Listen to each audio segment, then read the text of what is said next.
अस्सलाम dear student, आज हमने फंक्शनल एनालिसिस बीएस में 6 सेमेस्टर के नेक्स्ट टॉपिक को स्टार्ट करना है। नेक्स्ट टॉपिक स्टार्ट करने से पहले आप तमाम स्टूडेंट्स से मेरी रिक्वेस्ट है कि मेरे चैनल मैथमेटिकल इन्फॉर्मेशन को सब्सक्राइब, मेरी वीडियो को लाइक और शेयर ज़रूर करें। आज जो हमने टॉपिक पढ़ना है वो हमने पढ़ना है क्वेश्चन नंबर 13। क्वेश्चन नंबर 13 हम पढ़ते हैं product of the metric space. हमने पढ़ना है मीट्रिक स्पेस को प्रोडक्ट की फॉर्म में, तो हमें दिया गया है the cartesian product x is equal to x1 cartesian product x2 of two metric space x1 d1 and x2 d2 can be made into a metric space x d in many way. For instance, show that a metric d is defined by d into x y is equal to d into x1 y1 plus d into x y2। और साथ में बोला गया कि where x is equal to x1 x2 and y is equal to y1 y2।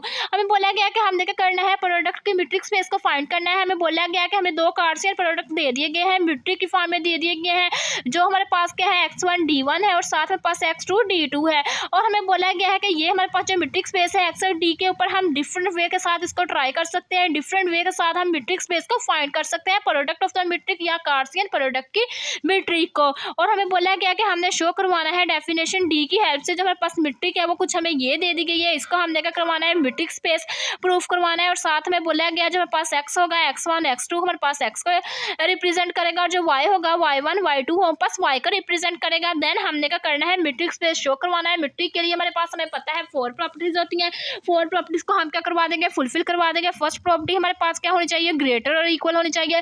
तो हम देख सकते हैं कि ये हमारे पास क्या है, दोनों की दोनों टर्म्स हमारे पास ग्रेटर और इक्वल आ रही है। तो देन हम कह सकते हैं कि जो हमारे पास है फार हम क्या करेंगे, m1 के लिए हमारे पास क्या आ जाएगी। नाउ अगर हम यहाँ से देखें तो हमने कहा कि since d1 and d2 are metric on x, हमने कहा कि जो हमारे पास d1 और d2 वो हमारे पास क्या है, मीट्रिक है। जब हमारे पास वो मीट्रिक होगी किसके ऊपर, कैपिटल x के ऊपर, तो हम कह सकते हैं कि जो हमारे पास गिवन जो मीट्रिक है गिवन क्वेश्चन के अंदर वो ग्रेटर और इक्वल आ जाएगी 0 के।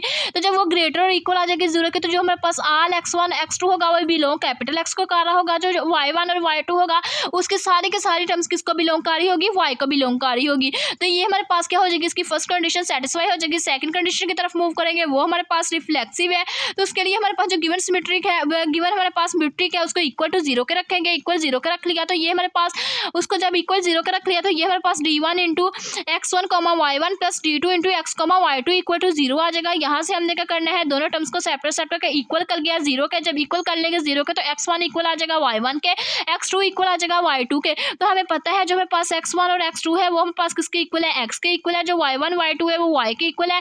इफ एंड ओनली इफ की कंडीशन के साथ x हमारे पास किसके इक्वल आ जाएगा, y के इक्वल आ जाएगा। तो ये सेकंड कंडीशन भी हमारे पास क्या हो जाएगी, सेटिस्फाई हो जाएगी।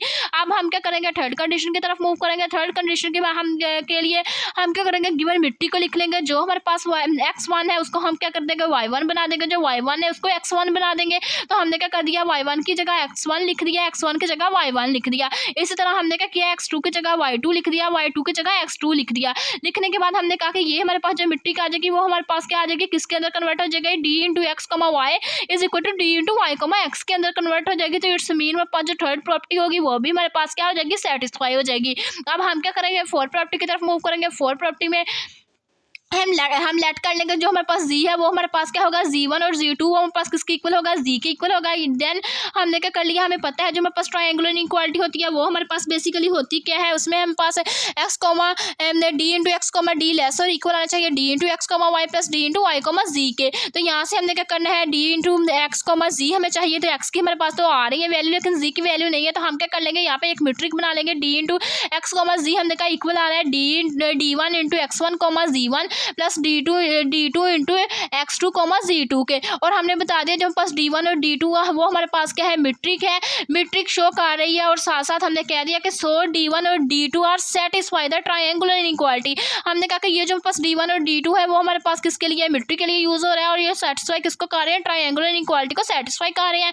देन हमारे पास क्या आ जाएगा, लेस और इक्वल के साथ हम क्या कर देंगे, इस वैल्यू को सारी वैल्यूज को पुट कर देंगे, और साथ हम क्या कर देंगे, एक दफ़ा y1 वाली टर्म्स को माइनस कर देंगे, एक दफ़ा हम क्या कर देंगे, प्लस कर देंगे। जब इसको प्लस माइनस करवाएंगे तो यहाँ से हमारे पास क्या आ जाएगी, ये हमारे पास कंडीशन फुलफिल हो जाएगी। मीन्स ट्रायंगुलर इनइक्वालिटी क्या आ जाएगी, d into x comma g less और इक्वल आ जाएगा d into x comma y plus d into y comma g के। तो so d is metric on x. तो ये हमारे पास क्या हो जाएगी, मीट्रिक शो हो जाएगी। जो कार्सियन प्रोडक्ट है आप लोगों ने एज ए एमसीक्यूज भी याद रखना है कि कार्सियन प्रोडक्ट हम अगर लें या हम प्रोडक्ट ऑफ मीट्रिक स्पेस लें तो वो हमारे पास क्या होती है, मीट्रिक स्पेस शो करती है। ये आप लोगों ने याद रखना है, एमसीक्यूज में भी पूछा जा सकता है आया कि जो हमारे पास प्रोडक्ट लें मीट्रिक की वो हमारे पास मीट्रिक स्पेस शो करती है या नहीं। तो ये आप लोगों ने याद रखना है कि वो करती है। ये था आज का हमारा वीडियो लेक्चर। अगर आप लोगों को मेरा आज का वीडियो लेक्चर पसंद आए तो मेरे चैनल मैथमेटिकली इन्फॉर्मेशन को सब्सक्राइब, मेरी वीडियो को लाइक और शेयर ज़रूर करें। Thanks for watching. अल्लाह हाफिज़।